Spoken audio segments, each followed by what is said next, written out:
Hello, my name is Stephanie Guevara and I'll be doing Streptococcus equi, also known as Strangles.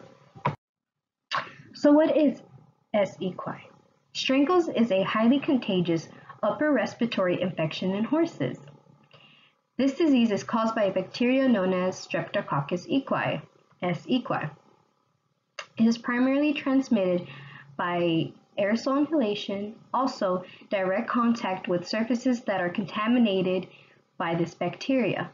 Some examples are when all the horses are together in the pasture, new incoming horses that you don't know if they have this disease. So it's very helpful to isolate them for like a week period, 14-day period, honestly, so you can make sure that there's nothing wrong with them, so you could also prevent this. Clinical findings and symptoms.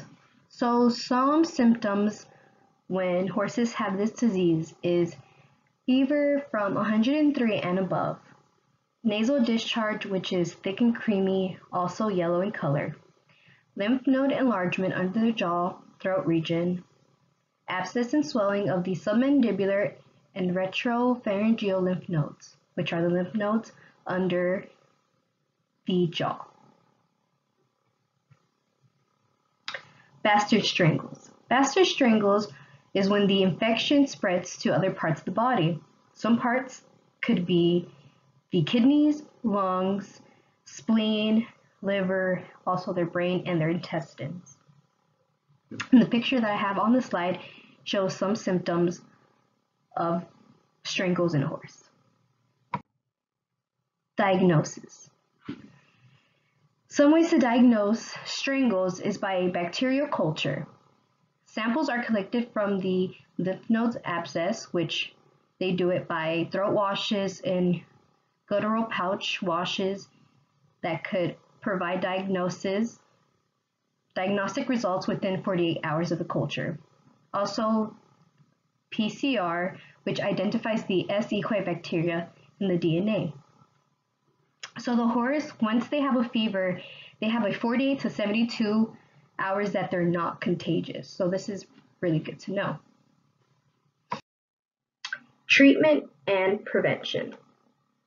So some treatments are antibiotic therapy, lance, flush. So the way you lance the abscess, so you cut the abscess, you let it drain, and you flush with a chlorhexidine solution. Also, you would flush the throat and guttural pouch. And some antibiotics are penicillins. There is a intranasal vaccine that you could vaccinate your horse with. And I have a picture right here on the side and how it's administered. So there's also a picture, and the picture on top is someone they cut the abscess and they're letting it drain. So you see all that pus coming out. Also, this is very important because not many clients understand this. So it's very important to explain this to them. If horses are vaccinated with the Strangles vaccine, they could still get this disease. It would just be less severe. So this is very important to understand. Prevention, continue. So some ways to prevent this disease from being spread to horse is by disinfecting and sanitizing all the stalls that are left unused after housing infected horses. So for example, by cleaning it with bleach and leaving it unused for a certain amount of time. Another way that this disease can be spread, so to prevent it, is by letting the horse have its own water bucket. Also, to disinfect the feed buckets, because if you use the same feed buckets for every horse and you don't disinfect it, this is a way for other horses to get strangles. And also clothing. So the best way to prevent this disease to be spread by clothing is to wear your PPE. So wear your gloves and wear clothes that you don't mind disinfecting or throwing away after, because it's fine to treat or to be with the horses that don't have this disease first. Just always make sure you leave the horse that has strangles and this disease last, just to be safe.